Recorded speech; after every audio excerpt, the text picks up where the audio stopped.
Greetings to you from wherever you're watching us. You're welcome to the Friday edition of the show.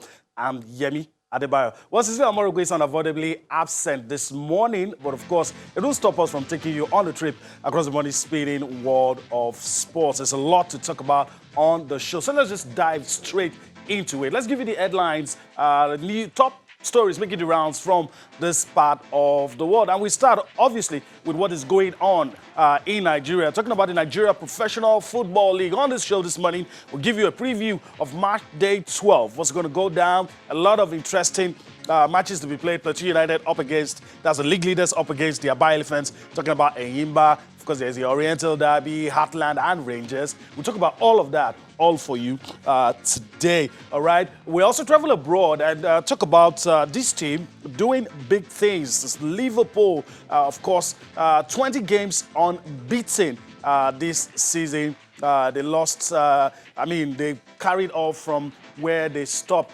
in 2019. Of course, yesterday they beat Sheffield United 2-0, courtesy of goals from Sadio Mane and Mo Salah. Of course, Liverpool flying high right now.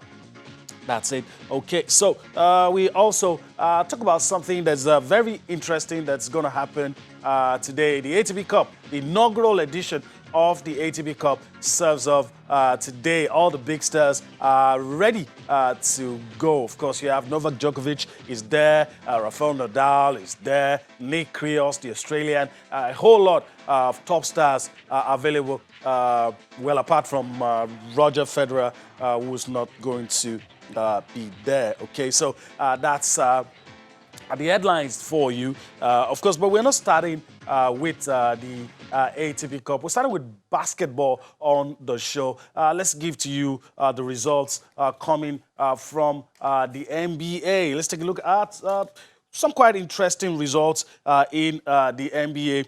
Let's start you off with what you have right there on your screen. The Brooklyn Nets losing to the Dallas Mavericks, 111 points to 133. You have Detroit Pistons also losing to the Los Angeles Clippers, 112 to 126. Denver Nuggets defeated the Indiana Pacers 124 to 116. You have the Toronto Raptors, defending champions, injury hit Toronto Raptors, it must be said, losing to the Miami Heat. Bam Adebayo shining brightly in that game. We'll talk about him later on the show. Oklahoma City Thunder up against the San Antonio Spurs. The Oklahoma City Thunder came up tops 109 points to 103 in that one. The Utah Jazz squeezed past the Chicago Bulls, 102 points to 98. You also have the Golden State Warriors losing to the Minnesota Timberwolves, 84 points to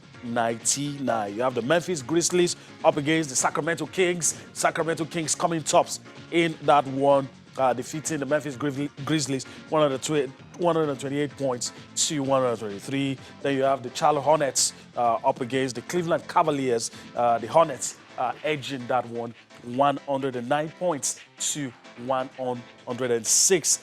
Those are the results in the NBA. Of course, let's quickly talk about our star game of the night. That's obviously going to be the game involving the defending champions, Toronto Raptors. They were up against the Miami Heat. I said earlier they were hit with a lot of injuries, but that's not taking anything away from the performance put up by the Miami Heat. A very dominant defensive performance from the Miami Heat in that one. Bam Adebayo stepping up and grabbing the headlines, doing well for his team, and ensured that at the end of the day, the Miami Heat went away with an 84 points to 76 points victory over the defending champions, and was a very good one for the Miami Heat, getting one over the defending champions. We'll see how far they can go this season, but of course a very good highlight for them coming up against the defending champions and showing that they're a side to be watched. All right, so that's it for our star game. Very, very interesting game in that one, and a couple of other guys to put in some points here and there, and to ensure that Miami Heat got the job done. Okay, so let's look at the top performers. We start with Jeremy Lamb, of course, for the Indiana Pacers. He got 30 points, 6 rebounds, 2 assists in a losing effort, but he still is the top performer in that one. Did a lot for his team. And of course, Luka Doncic, the guy we've have a lot of rave reviews, said a lot about him already. 31 points, 13 rebounds, 7 assists for his team. The Dallas Mavericks, who defeated the Brooklyn Nets 233 points to 111. And we also talk about Terry Rozier from the Charlotte Hornets. He had 30 points, 6 rebounds, and 3 assists. And on the strength of that performance, he was able to help his team get one over the Cleveland Cavaliers, and they were able to win that game. Okay, so that's it for the NBA this morning. Trust us to give to you any information that you need to know about the NBA. All right, so we move on, and I want to come home and talk about something interesting. Let's talk golf on the show this morning. Let's highlight the efforts of a rising star. Of course, we're talking about Iyene Obong Iyene Essien, who is planning to take on the world of golf by storm, and is working hard at every opportunity to achieve that goal. The 13-year-old Nigerian golfer who currently holds the #1 ranking in Nigeria's junior golf circuit developed a passion for the sport at the age of 5 while watching a boy play the game at Abuja's popular IVB Golf Club. I mean, you've seen her in your pictures. Of course, she wanted the boys' club, but her father bought Essien her own set, and also arranged for a coach at age 5. And of course, from that moment, she was doing her best to live the dream. Of course, she says she loves the game because it has taught her about herself, taught her about self-reliance and accountability. I've said a lot already about this young, aspiring golfer who's hoping to take the world by storm. Of course, you talk about stars like Tiger Woods, Louis Oosthuizen, all of these guys who have similar backgrounds, similar stories, and of course, against all odds, became world beaters in golf, and probably hoping that Iyene's story would be like some of these other guys. So let's just quickly listen to the young lad talking about our plans for the year, and of course, efforts to become the best at our craft.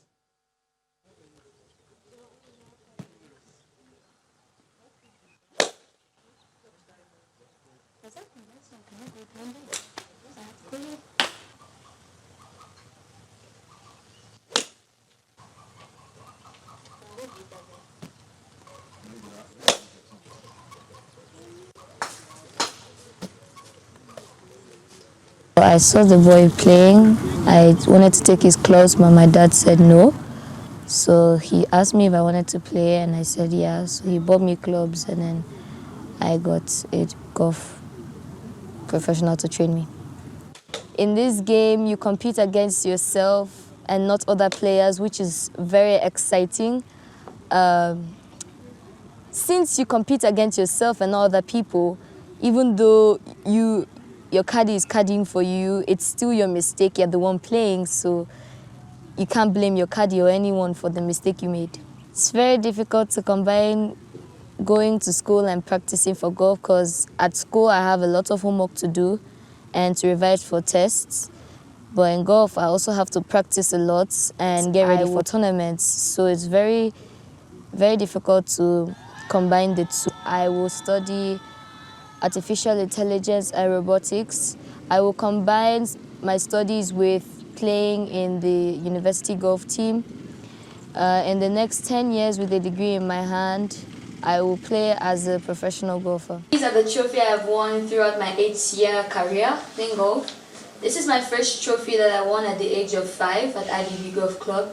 This is the medal that I won at South Africa at US Kids where I came first, and this I won at the US Kids World Team Championship at North Carolina. I came 15th.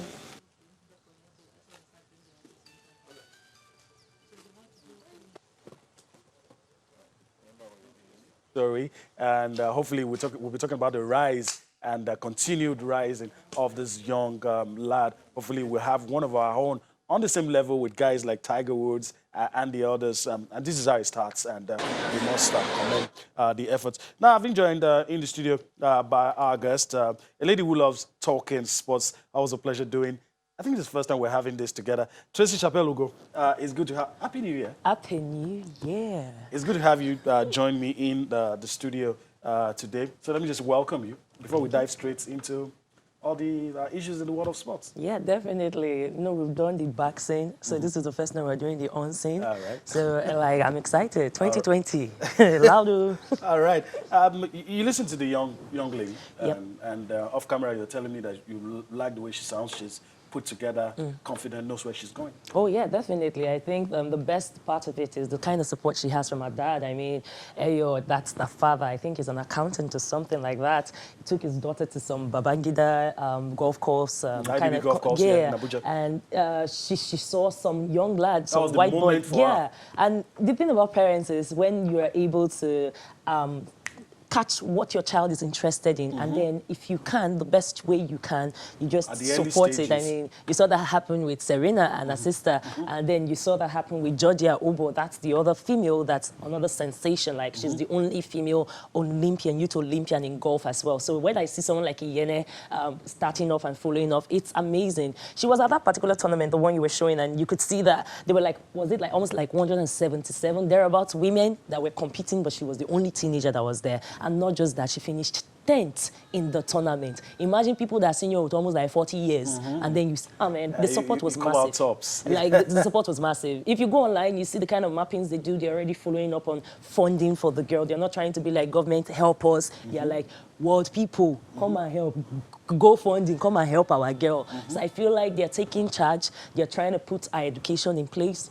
She's supposed to be a robotics enthusiast. So she's saying that's what she's going to be doing. But I like the way they are taking care of her career, the way they are managing it. You can see the camaraderie from the so-called competitors, all happy because she made a beautiful eagle. So I feel like this is a girl that we could have become the next thing. Between her and Georgia, I feel like Nigeria might actually be stepping into place ahead of South Africa when it comes to women's golfing. All right, I hope so too. I hope so too. That's what we hope here. All the best to all of the young lads trying to do big things in the amazing world of sports. All right, let's talk about multi-sport event, the biggest sports event in 2020. That's the Tokyo 2020 Olympics. Let's just tell you officially, it's 202 days to the Olympics, and on this show, we've started a countdown. I will continue to let you know. So that's it, official. It's 202 days to go. Tracy, how does it make you feel? 4 years down the line, we were saying, well, 4 years, but now it's upon us, and the days gradually rolling back. When you said 4 years, that made me think of that Star Plus Jam. 4 years, don't work out. But in real truth, though, it's amazing. One way that you know that these Tokyo people are very, very serious about how they want to play this thing now. They set goals for every year. This is what we will have. The infrastructure will be complete on this side. On this one will day, be. And they were ticking off the markers. Was it not just last 6 months ago? They were testing artificial snow on trying to find ways to cool the weather. When you see what's happening in Australia and other parts of the world where the global warming is making things very funky. Force of nature. Yeah. That you didn't do anything about, but you have to deal with. You have to deal with it. You have to make provisions for it. So you can see what's happening there. Right now, the major crisis for them is accommodation, because even alternative accommodation options like not just the hotels, the Airbnbs. Now, some Airbnbs, they don't have space again. Houses that people stay normally, they don't have spaces again, and they are still doing the best they can to contend it. So I feel like it should be a properly managed one. If in the 1980s, they could have a properly managed one for South Korea, I feel like Japan could give us one of the best Olympics. All that we just have to do is find a way to get there. And when you ask me, what is Nigeria going to be doing to find a way to get there? unfortunately, we don't have that for football. We mismanaged our opportunities and then we lost that ticket. But we still have a ticket in hand when it comes to the female basketball. Just in 2 months, I feel we're supposed to be going to Belgrade to try and secure the bag, which is not fair to us, the African champions. I'll still say it again, because if you win as African champions, I don't see why you should go and start dancing around, jumping from one corner to the other. Trying to get in through the back door. Yeah, try to get in through the back door, and then saying that we have to play people like US, like Serbia. My God, it's not fair. We just need to win a game. We have to win, no? Just one game. If we win the game and don't lose too badly in the other two, Yeah. we should have something to go on. So I feel like there's still options. We still have athletics. We still have people like Iniquity, Africa's champion, who could do stuff for us. We still have our jumping queen. Messi was in town, not just Brume Essie, but we also have Messi, who could also still make the rankings for us. We also have Ben Okagbari, who could also make the ranking for us. We also have Oduduru. We have, what's his face? Not just Divine, Ushetorishe. Okay. We have a very good cadre when it comes to athletics that could likely make the rankings for us. So all we need to do right now, I like the body language of the sports minister currently. He's saying, okay, any funds that we need to drop, let's drop it sharp, sharp. Unlike what's happening in places like Egypt, where year is ending and they were scattering everything scatterable. Our best hopes that would have come from wrestling, they scattered the footing because of doping. In fact, they blow their own table themselves. They scatter their table themselves. But it's not what we are seeing in Nigeria. Igali is trying to make things happen. Steady the ship. Yeah. So I feel like if nobody lets unnecessary politics come and scatter, We'll do what we took you. we should be able to get at least 10 people there. And we should be able to get at least three medals. I'm not trying to be overly hopeful, but when you see the makings of what our wrestlers, Sarah Oborududu and what's her face, our champion for Africa when it comes to Oduayo, thank you. When you see how she's going about, how she's managing her progress, her training, and then you feel like, yeah, we have a chance. We have a chance. All right. I almost didn't want to stop you. All right, let's listen to Chioma Ajunwa. And, well, she'll be talking about our preparations and a whole lot of issues. Let's just listen to her. The best way to get inspiration is to listen to people who have done it in the past. She remains Nigeria's only gold medalist. And, of course, when she talks, we should listen. So let's listen to Chioma Ajunwa on the show this morning. Come back for more sports this morning.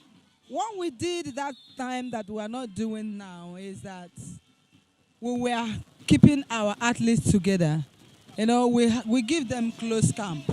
We give them coaches. Whether the coaches were good enough or not, at least they trained together for some months. They moved to another location for some months, and the athlete is being paid the allowances, though it wasn't that much, but at least, you know, it was an encouragement. But today, what they are doing is that the athlete has to go and train on their own, prepare themselves, and come back at the D-Day. That is Nigeria Championship, where they make the selections. It is not possible. You know, you may get them, somebody might come out first, but the first cannot be compared with somebody that is, you know, sixth in other countries. It came out first here, but when you compare them, it cannot be able to qualify, say, sixth place, say in America or in UK. So, to me, it doesn't make sense. We really need to do the right thing at the right time. All right. We have a few seconds to go to break, but Tracy, I wanted you to react to, you were quite optimistic, but she's tried to make us realistic. So in a few seconds, your reaction to what Chioma just said. Okay, with respect to Chioma, there was a conversation I had with Valeria Togunkoya, one of the medalists we have from the Olympics too, and it's in regards to what she just mentioned. You see, if you're waiting for the government, the association, the federation to come and give you the ground support that you need, yes, you can't compare the system of Nigeria to that of America. It's too grounded. You can't. But if you are hungry, now, who they hungry, and I know where we say they bite them in pidgin parlance. So, like what Chief Alilat said, you as an athlete, you have to be gingered. You have to give yourself your own focus. Because when you stand on the podium, other than the fact that you represent Nigeria as a country, the name that they will cement there is yours. So if you're hungry for that kind of glory, then you do whatever you can. Whatever it takes. Whatever it takes. In a situation that's not ideal. If you are not hungry enough, It will never be ideal. Steph Curry, it was never ideal. Forget that he had the backing of his family. All right. It is not always ideal. All right. I agree with you. I agree with you. I guess that balances it out. All right, we need to go on a break. When we return from the break, we'll talk about the inaugural ATP Cup and also what Nick Kyrgios is doing to help the victims of the Australia wildfires. We'll do all of that when we return from this break.